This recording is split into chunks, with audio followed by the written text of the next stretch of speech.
Bagong lahat, luma muna. Kinongrats ni Ja Morant ang kanyang former teammate na si Xavier Tillman na ngayon NBA champion na. Dati sinabi ni Morant na Boston lang ang inaalala niya at okay lang siya sa West. Ang naging kapalit ni Tillman si Lamar Stevens at 2 second round pick.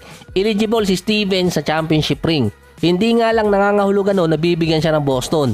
Pwede siyang humingi or mag-request. Nasa rule naman yun.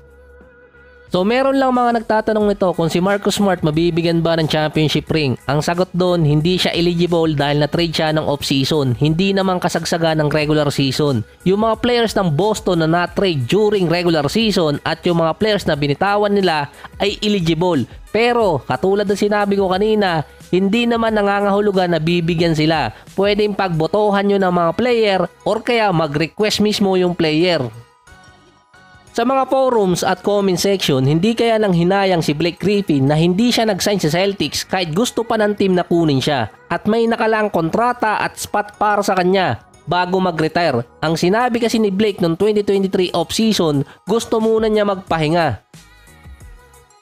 Nang April 16, 2024, sa pagsisimula ng playoffs, official lang nag-announce ng retirement si Blake Griffin sa NBA dahil meron na siyang ibang negosyong inaasikaso at dahil na din sa personal matter. Matagal bago nag-announce ng retirement si Blake, inaasahan pa noon na maglalaro siya sa huling pagkakataon bago mag-retire dito sa Boston. Ang Celtics may naka-open na spot sa roster nila bago pumasok yung mid-season. Ito ay nakalaan para kay Blake Griffin. Noong nakaraang taon, inoferan talaga siya ng kontrata ng Celtics pero hindi niya muna tinanggap. Kahit yung iba mga players kinokontak si Blake kapag nasa West Coast na road games para kumbinsihin na maglaro pa rin sa Boston. Sinabi ni Pritchard na sinabihan niya si Blake Griffin na bumalik din ng one last time para dito sa Boston. Ang Celtics ang nag-champion ngayon, nag-retire si Blake na walang championship. Pero noon pa lang kasi alam na ni Blake na wala na siyang maibibigay para sa Boston. Ang sinabi kasi ni Coach Joe Mazzulla nung time na si Brad Stevens at pati siya may contact pa kay Blake para maglaro sa 2024 season, tumigil na si Coach Joe na kumbinsihin si Blake after sabihin nitong mas importante yung pamilya niya.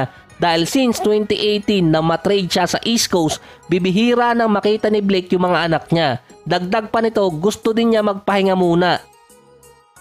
Kinausap din ni Blake si Brad Stevens regarding sa open spot sa Celtics na meron na kasing nagbago. Gusto pa rin niyang bumalik ng Boston kaso wala na talaga sa puso niya yung maglaro. After nun, alam na rin na retire na si Blake Griffin na nasa 34 years old pa lang nung time na yon.